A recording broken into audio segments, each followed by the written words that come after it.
मातंगी माता का गाथा सुंदर और रहस्यमयी आरंभ होता है। त्रिपुरा सुंदरी की छाया विद्या और वाणी की अधिष्ठात्री श्री मातंगी माता 10 विद्याओं में एक ऐसी अद्भुत शक्ति जो समाज के बाहर रहने वालों को भी अपनाती है और उन्हें ज्ञान कला और आध्यात्मिक उन्नति का मार्ग दिखाती है। मातंगी माता कोई साधारण देवी नहीं, ये है उन रहस्यमयी शक्तियों की स्वरूप जो आप पवित्र माने जाने वाले मांगों से भी पवित्रता की ओर ले जाती है। ये है सबर की देवी, संगीत की जननी और वाणी की अधिपति, जिनके बिना कोई भी मंत्र सिद्ध नहीं होता।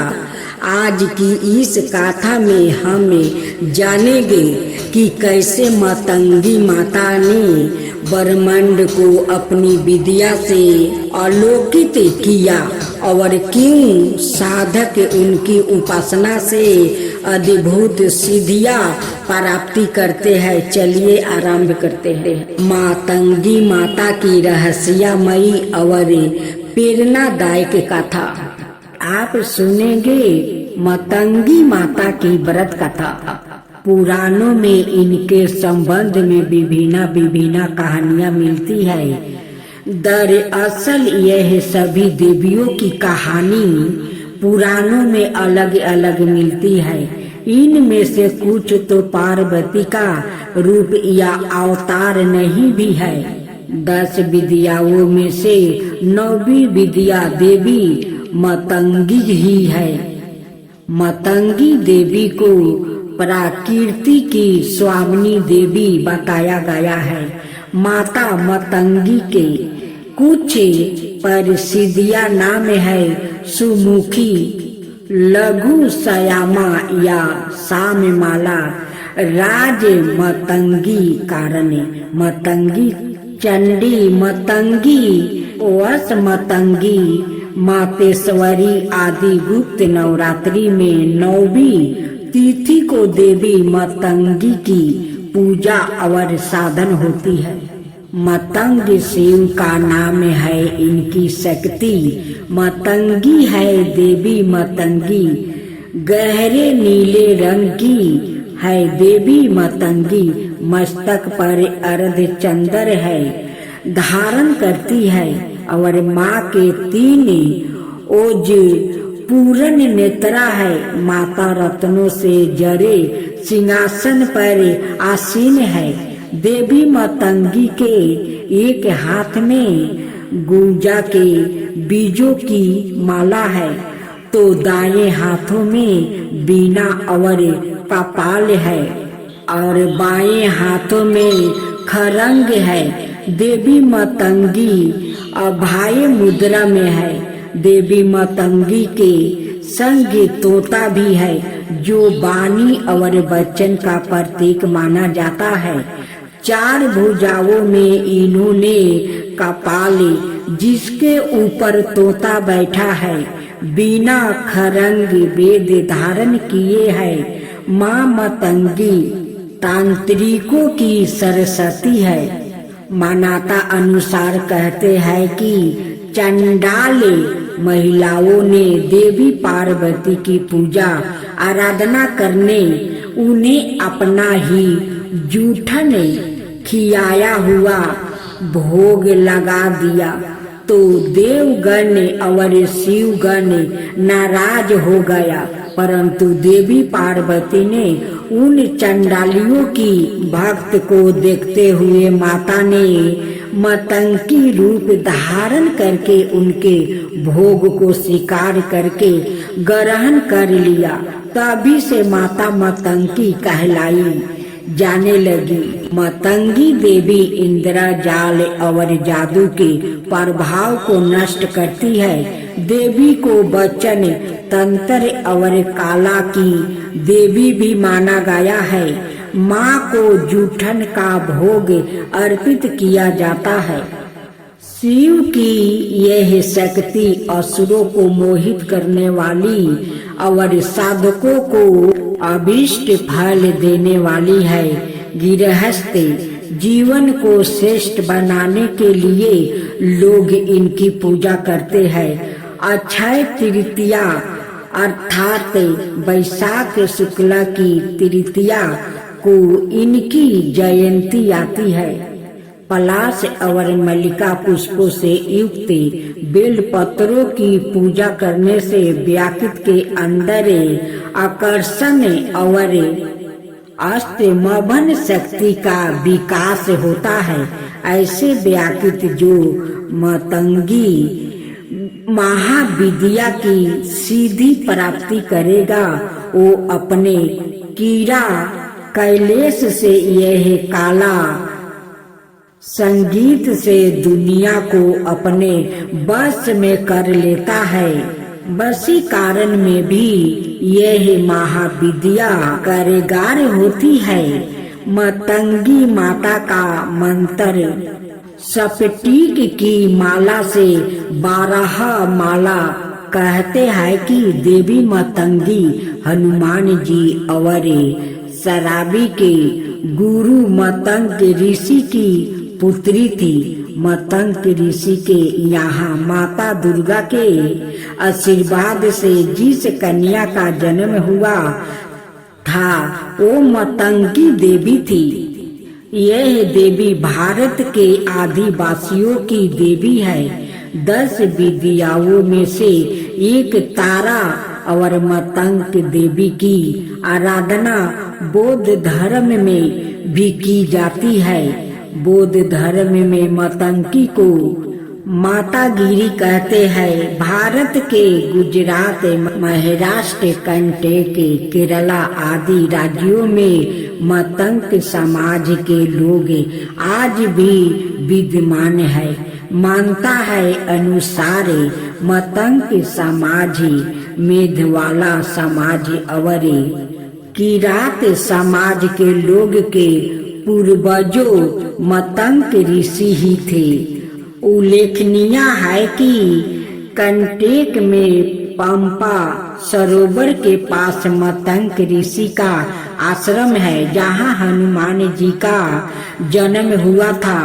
देवी मतंगी की स्तुति सांबरन तिरी नैना, मस्तक पर चंद्रमा, चतुर्भुजा दिव्या अस्त्र लिए, रतन भूषण धारणी, गज गामिनी, महाचंडालिनी माँ मतंग। अब सुने सूरत राजा की कथा।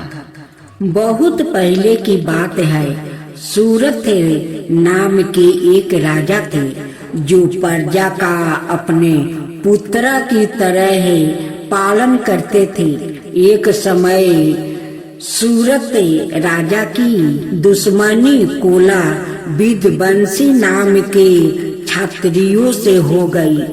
युद्ध में सेना की संख्याएं अधिक होने के बावजूद भी राजा सूरत कोला विध्वंसियों से हार गया और केवल अपने ही नगर के राजा बनकर रहने लगा, जो अति सुरक्षित था। वहाँ भी उनके दुष्ट मंत्रियों ने शत्रु से हाथ मिला लिया और उनसे नगर का राजकाज हथिया लिया। इससे राजा सूरत अति दुखी हो गया और वो अपने पत्नी पुत्र को नगर में ही छोड़कर एक घोड़े पर बैठकर शिकार खेलने के बहाने घने जंगल में चला गया। उस जंगल में जाकर वो मेघ मुनि के आश्रम पर रुके, जहाँ पर मुनि ने आदर सत्कार के साथ उनका स्वागत किया और रहने के लिए एक कुटिया भी दिया। समाधि नाम का एक अत्यंत ही धनवान कुल का वेश्या था। उसकी धर्म में बड़ी आस्था थी। वो सादा दुखी लोग की सहायता करता है, उनके कष्ट दूर करने का प्रयास करता। सादा सत्य बोलना उसका स्वभाव ही था। उनके पत्नी और पुत्रा अत्यंत ही लोभी थे। धन के लोभ में आकर समाधि के पत्नी और पुत्र ने उसे घर से बाहर निकाल दिया था। इसी कारण बस से समाधि नाम का वेश्या अपना घर और गांव त्याग कर घने जंगल में आ गया था और वो भी मेघ ऋषि के उसी आश्रम पर रहने लगा था, जहाँ पर सूरत नाम के राजा भी अपने राज्य को त्याग कर निवास कर रहे थे।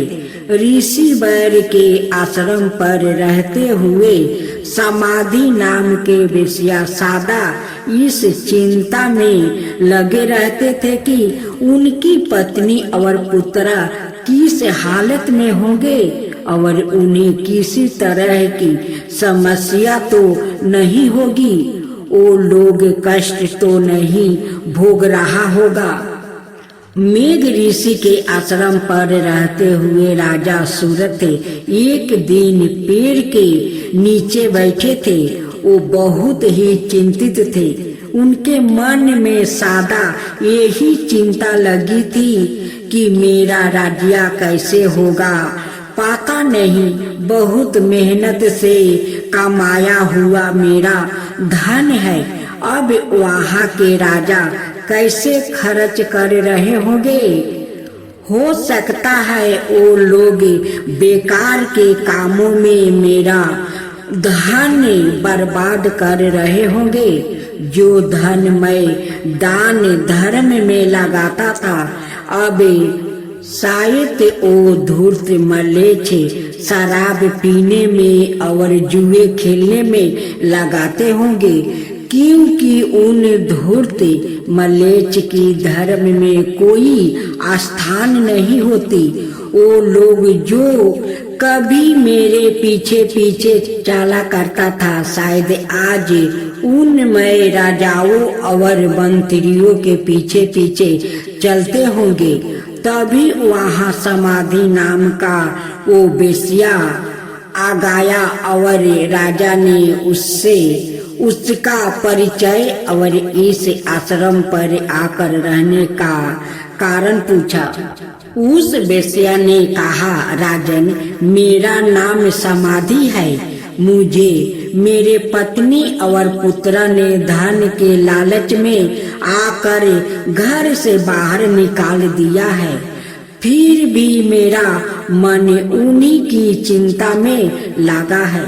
मैं यही सोचता रहता हूँ कि वो लोग खुश है या नहीं। अपने पत्नी और पुत्र के प्रति मेरा मन कठोर नहीं हो पाता है। मैं यहाँ बात अच्छी तरह से जानता हूँ कि इनका गुणों में दोष है, फिर भी मेरा मन उन्हीं के चिंता में लगा है। किसी कारण बस मेरे मन को तनिक भी चैन नहीं है और मैं बहुत ही चिंतित हो गया हूँ। दुराचारी और दुष्ट लोग भी अपने परिजनों का त्याग नहीं कर पाते हैं। मैं अपने परिवार के मोह बंधन में पड़ कर चिंतित और दुखी हूँ। समाधि नाम के वेश्या की अपने परिवार के प्रति ऐसे चिंता देख कर राजा सूरत कहते हैं, जिन लोग ने धन के लालच में आकर तुम्हें घर से बाहर निकाल दिया है, उन्हीं के प्रति तुम्हारे मन में इतना स्नेह है, यह बड़े आश्चर्य की बात है। मेरी भी यही परिस्थिति है, जो राज्य अब मेरा है ही नहीं। मेरा मन भी सदा उसी के विचार में लगा रहता है।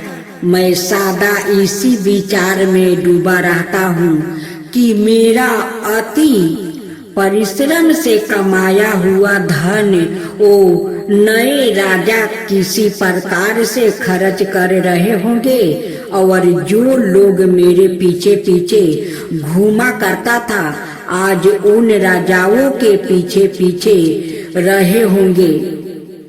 ओ हाथी जिसे मैंने बहुत प्यार से पाल रखा था पता नहीं उसका ध्यान रखा जा रहा होगा या नहीं। यूं बातचीत करके उन दोनों ने निश्चित किया कि वो सुमेधा मुनि से अपने इस मौका का कारण और दुख निवारण के उपाय पूछेंगे।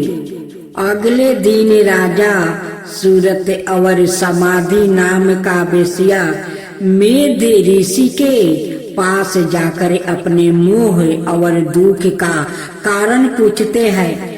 तब ऋषि वर उन्हें कहते हैं कि संसार के सारे प्राणी भगवती महामाया की माया से मोहित है। उन्हीं के इच्छा के कारण सभी जीवों मोह में पड़े रहते हैं और उन्हें देवी आदि शक्ति रात्रि और उनके हाथों से मारे गए दैत्यों की कथा सुनते हैं।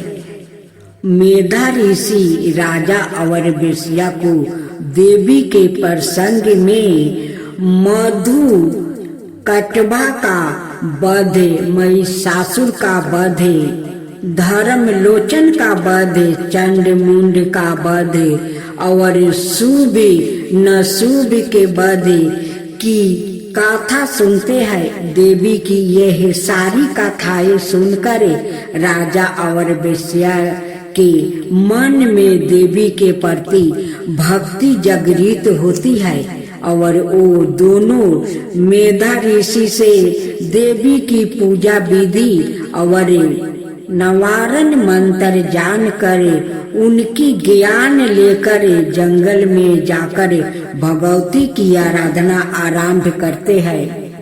1 महीने तक वो दोनों देवी के हाथ से मारे गए दैत्यों से संबंधित चित्रा का पाठ करते हैं जिससे उनके मन में अटूट श्रद्धा जागृत हो जाती है।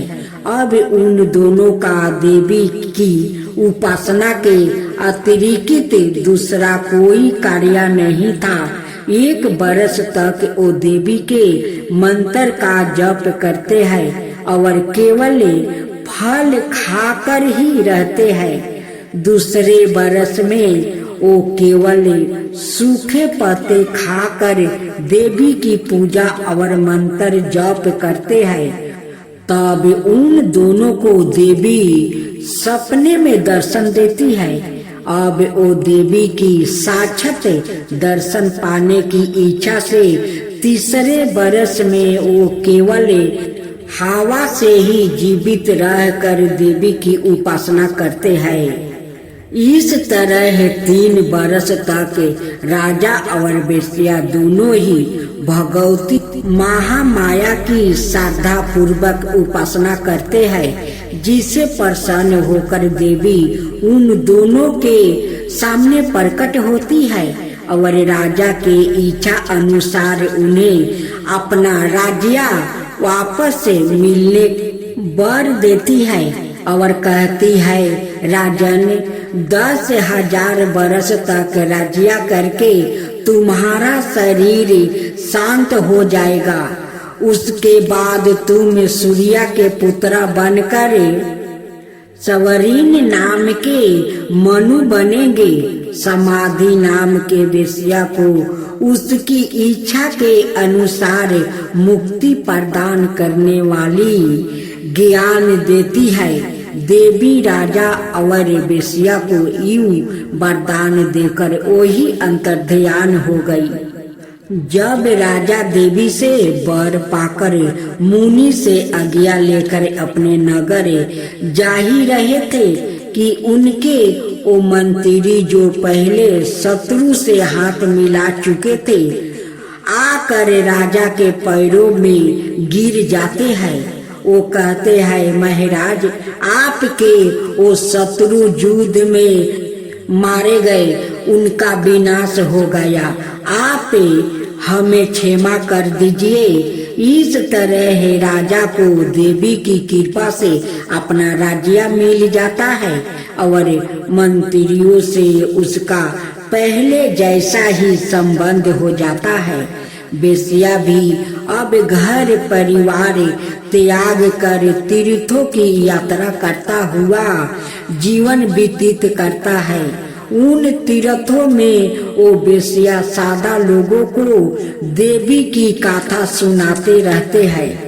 संसार में सर्वप्रथम समाधि नाम के बेसिया और सूरत राजा ने ही देवी की उपासना की थी। समाधि और सूरत को देवी की जो गाथा मेद ऋषियों ने सुनाया था वो संसार में दुर्गा सप्तशती के नाम से विख्यात है। दुर्गा सप्तशती के प्रकट होने की यह गाथा अत्यंत ही पावन और भक्ति मुक्ति प्रदान करने वाली है। इस गाथा के श्रवण से जो व्याकुल दुखी है वो सुखी हो जाता है, मोक्ष का अधिकारी बन जाता है। अब सुने माँ दुर्गा की उत्पत्ति की कथा। देवगणों की शक्ति से देवी की उत्पत्ति हुई, लेकिन देवी के शरीर का अंग प्रत्येक देव की शक्ति का अंश से हुआ है।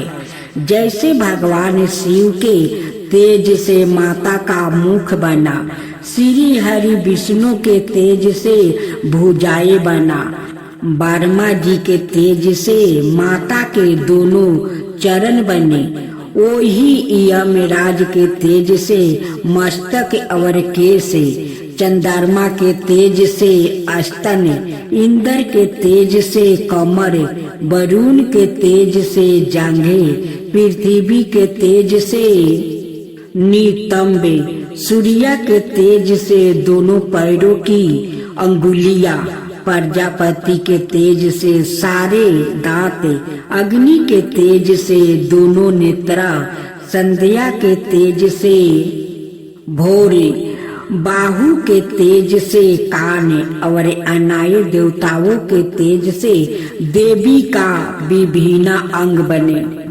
देवी का जन्म तो हो गया, लेकिन असुरों के अंत के लिए अभी भी अपार शक्ति की जरूरत थी। तब भगवान शिव ने उनको अपना त्रिशूल, भगवान विष्णु ने चक्र दिया, हनुमान जी ने गादा दिया, श्री राम ने धनुष दिया, अग्नि ने शक्ति बाण से भरे तरकस दिया, वरुण ने दिव्या शंख, प्रजापति ने स्फटिक मणियों की माला, लक्ष्मी जी ने कमल का फूल दिया, इंद्र ने वज्र दिया, शेष नाग ने मणियों से सुशोभित नाग दिया, वरुण देव ने पास और तीर दिया, ब्रह्मा जी ने चारों वेद दिया और हिमालय पर्वत ने माता को उनका वाहन सिंह दिया। इन सभी अस्त्र शस्त्र को देवी दुर्गा ने अपनी 18 भुजाओं में धारण किया। अस्त्र शस्त्र और आंतरिक शक्ति से देवी का विराट रूप बन गया और असुर उन्हें देख कर ही भयभीत होने लगा। देवी के पास सभी देवताओं की शक्तियां हैं, उनके जैसे कोई दूसरा शक्तिशाली नहीं है, उनमें अपार शक्ति है, उन शक्तियों का कोई अंत नहीं है, इसलिए वो आदि शक्ति कहलाती है।